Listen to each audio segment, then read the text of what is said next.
Baik, Assalamualaikum warahmatullahi wabarakatuh. Welcome back to my channel, Kelas Misariman. Apa kabar rekan-rekan mahasiswa sekalian? Semoga selalu sehat dan selalu dalam lindungan Allah Subhanahu wa Ta'ala. Amin. Baik, rekan-rekan sekalian, hari ini kita akan masuki kuliah yang kelima, atau episode yang kelima. Kemarin episode keempat kita sudah membahas tentang permintaan, dan sekarang kita akan bahas mengenai penawaran, ya.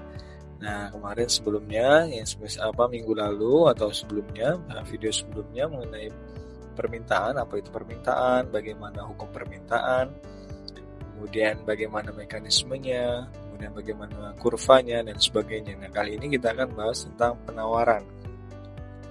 Nah, apa yang dimaksud dengan penawaran? Kalau kemarin kan permintaan jumlah barang yang diminta ya.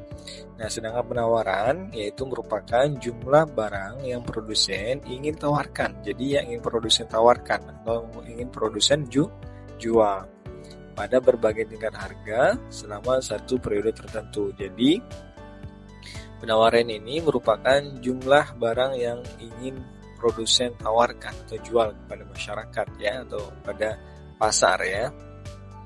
Nah, di sini hukum penawaran. Nah, kemarin kita juga sebelumnya sudah membahas tentang hukum permintaan. Nah, kalau hukum penawaran gimana bunyinya? Yaitu apabila harga naik, maka jumlah barang yang ditawarkan akan meningkat ya. Nah, ini ya, apabila harga naik, jumlah barang yang ditawarkan meningkat. Sebaliknya apabila harga turun, maka jumlah barang yang ditawarkan akan berkurang ya. Jadi ketika harga naik ya, patokannya harga naik, maka penawaran akan meningkat. Sebaliknya, jika harga turun, maka barang yang ditawarkan akan berkurang. Ini hukum penawaran berbanding terbalik dengan hukum permintaan. Dalam hukum permintaan kan apabila harga naik, permintaannya turun. Sebaliknya, apabila harga turun, permintaan naik. Nah, ini berbanding terbalik dengan hukum penawaran. Jadi rekan-rekan mahasiswa sekalian, teman-teman sekalian harus memahami apa itu hukum penawaran, apa itu hukum permintaan, bagaimana bunyinya, gitu ya. Nah, baik, kita masuk ke hubungan antara P dan Q berbanding lurus, berslop positif ya. Nah, kalau kemarin kita bahas tentang permintaan itu slopnya negatif ya, dari kanan atas ke kiri bawah, dari kiri atas ke kanan bawah. Namun untuk hukum penawaran atau untuk penawaran sendiri, hubungan antara P itu price, dan Q kuantiti penawarannya atau jumlah penawarannya berbanding lurus ya, berslop positif dari kiri bawah ke kanan atas ya. Nah, hukum penawaran berlaku dengan kondisi yang ceteris paribus. Ceteris paribus apa Pak? Nah, kondisi di mana faktor-faktor lain pengaruhnya itu tidak berubah, jadi berlaku tetap atau tidak berubah gitu ya. Nah, baik, kita lihat. Nah, faktor-faktor mengaruhi penawaran apa saja gitu ya. Kemarin kan kita sudah membahas tentang faktor-faktor yang mempengaruhi permintaan. Nah, sekarang kita akan bahas tentang faktor-faktor mengaruhi penawaran. Nah, di sini ya, apa aja? Nah, yang pertama pasti ya harga barang itu sendiri ya, atau PX ya, harga barang itu sendiri ya. Ketika tadi harga naik, maka penawarannya akan meningkat. Ketika harga turun, penawarannya akan kecil ya. Pak, itu gimana sih Pak, kok bisa seperti itu? Nah, gini ya, bagi konsumen, bagi produsen, kalau harganya naik kan suka ya, seneng ya, maka keuntungan juga agak lumayan ya, maka terus ya, ditawarkan atau penawarannya akan meningkat gitu ya. Tapi kalau harganya turun, cenderung ya masyarakat atau masalah produsen tidak ingin jualnya atau tidak ingin menawarkannya gitu ya, atau berkurang penawarannya pada barang tersebut. Ya, seperti itu. Contohnya dalam kehidupan sehari-hari bagaimana Pak?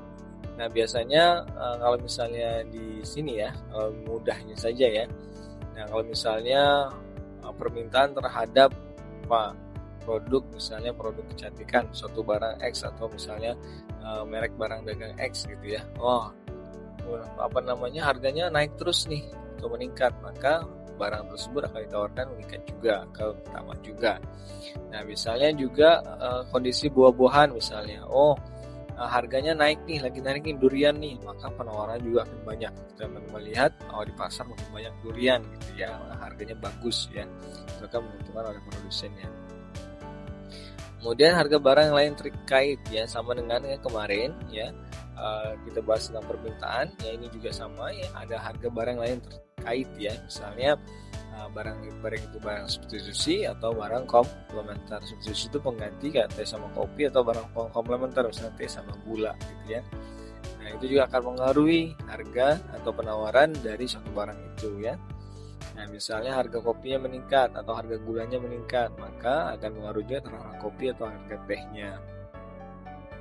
Nah, kemudian harga faktor produksi. Nah, harga faktor produksi maksudnya apa, Pak? Ya, ini bisa bahan baku, bisa misalnya misalnya peralatan atau lain sebagainya ya. Bahan bakar bisa seperti juga. Kemudian biaya produksi ya, biasa atau tenaga kerjanya menaik atau meningkat gitu ya. Ini juga mempengaruhi dan lain sebagainya ya. Misalnya biaya sewa dan sebagainya. Kemudian teknologi produksi ya, teknologi juga berpengaruh terhadap penawaran ya. Misalnya produksi semakin tinggi, semakin baik, maka penawaran terbarunya juga akan mungkin berubah ya, seperti itu. Kemudian jumlah pedagang atau penjual. Nah, ini juga terkait dengan penawaran ya. Misalnya pedagangnya terlalu banyak atau terlalu sedikit, itu akan mengaruhi juga terhadap penawaran. Kalau pedagangnya terlalu banyak kan penawarannya juga banyak ya. Nah, seperti itu. Kemudian tujuan perusahaan. Nah, ini lagi-lagi ya berkaitan juga perusahaan ya. Kalau misal mikro, memang kita mikro itu membahas lebih spesifik atau lebih kecil, dalam artian tujuan perusahaan juga menjadi faktor-faktor yang mengaruhi, dalam penawaran ya. Baik, kita lanjutkan. Nah, fungsi penawaran ya, hubungan antara penawaran dan faktor-faktor mengaruhinya ya. Yang pertama, harga barang itu sendiri, PX ya. Kemudian harga barang lain yang berkaitan dengan barang X ya, yang dilambangkan PY, price of related goods of Y ya tadi ya. Kemudian ada harga faktor produksi ya, PI. Kemudian ada biaya produksi, C ya, kemudian dilambangkan dengan C. Kemudian ada transformasi teknologi. Kemudian jumlah pedagang atau penjual ya.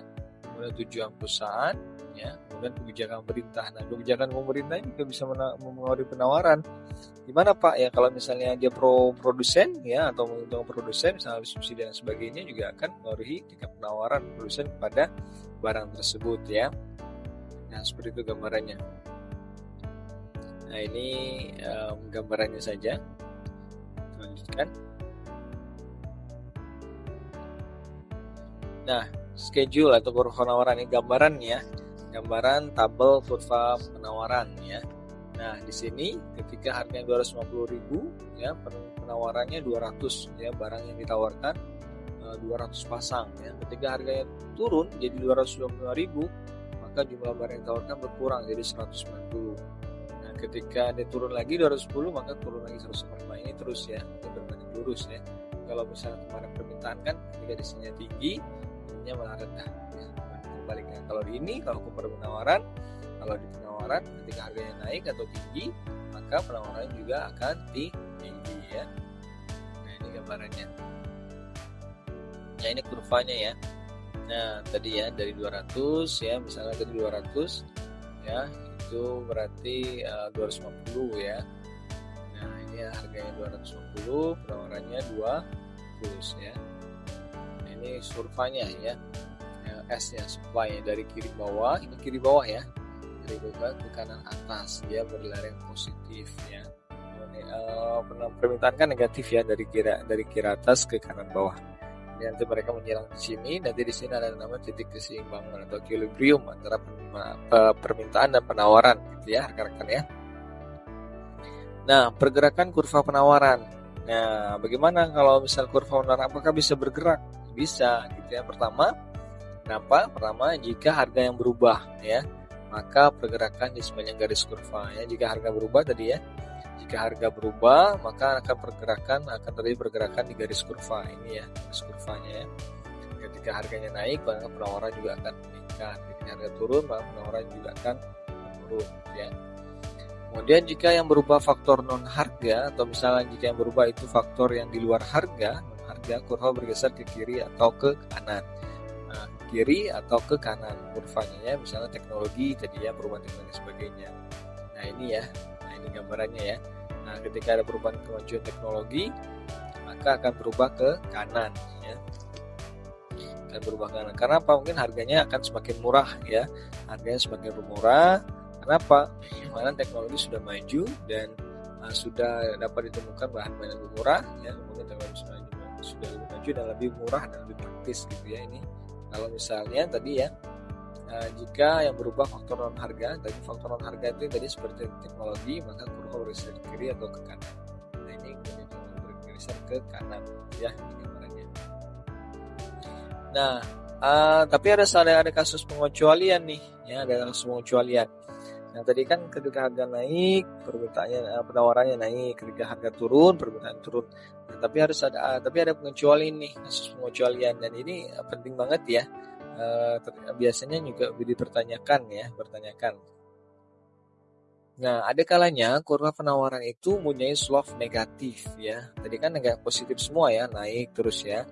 Nah kurva yang terbentuk melengkung, membalik, backward bending lever supply curve. Jadi gini ya gambarannya. Di kurvanya balik gitu ya, seperti itu ya. Naik ya, kemudian pertama naik, kemudian ada turunnya gitu ya. Melengkung ya. Kenapa melengkung? Karena ini ada kasus pengecualian ya. Nah, terjadi ya. Contohnya penawaran tenaga kerja ya. Contohnya adalah penawaran tenaga kerja. Kurva penawaran tenaga kerja. Nah, ini penawaran tenaga kerja ya. Ini kasus pengecualian ya. Di mana slope-nya negatif ya. Jadi kalau misalnya tadi bergantung harga atau di luar harga, nah itu paling bergeser atau sesuai garisnya. Tapi kalau misalnya untuk kasus pengecualian itu terjadi pada kurva penawaran tenaga kerja. Gimana Pak maksudnya? Nah ini ya, tidak berlereng positif semua ya. Nah ketika upahnya rendah 2000, jam kerjanya sekian. Ketika menawarkan sekian, ketika upah per jamnya 4.000 sekian ya, ketika 4.000 sekian, ketika 12.000 24, ketika 14.000 25, tapi ketika 16.000 jadi 23, ketika 18.000 makin tinggi lagi jadi 20 ya. Nah seperti itu ya gambarannya. Kenapa seperti itu Pak? Karena memang ada ini pengecualian harus menawarkan kerja, karena nanti semakin tinggi upahnya maka produsen juga akan melihat, akan memperkecil jumlah tenaga kerjanya atau jumlah jam kerjanya. Karena apa? Karena terlalu mahal gitu ya. Awalnya mungkin sedang, cukup, terus naik, tapi nanti batasannya ada bottom piramidnya, nah nanti dia akan turun gitu ya. Itu khusus pengecualian. Jadi kalau misalnya teman-teman ditanya ya, bagaimana gambaran apakah ada bentuk lain dari kurva penawaran gitu ya? Oh iya ada gitu ya. Ada kalanya kurva penawaran mempunyai slope negatif ya, karena kurva yang bentuk melengkung. Terjadi kapan? Terjadi pada kurva penawaran tenaga kerja. Nah, jadi seperti itu rekan-rekan sekalian. Nah mungkin itu ya rekan-rekan sekalian untuk gambaran penawaran ya, mudah-mudahan bisa sedikit dipahami mengenai materi penawaran ya, baik itu kurvanya, pengertiannya, hukumnya, kemudian bagaimana pergeserannya, gimana kemudian kasus pengecualiannya. Mungkin itu ya rekan-rekan sekalian, semoga bisa dipahami. Kalau ada yang ingin ditanyakan silakan ditanyakan atau di komen di kolom komentar. Terima kasih rekan-rekan sekalian, semoga bermanfaat. Mohon maaf atas segala kurangannya. Saya akhiri. Assalamualaikum warahmatullahi wabarakatuh. See you.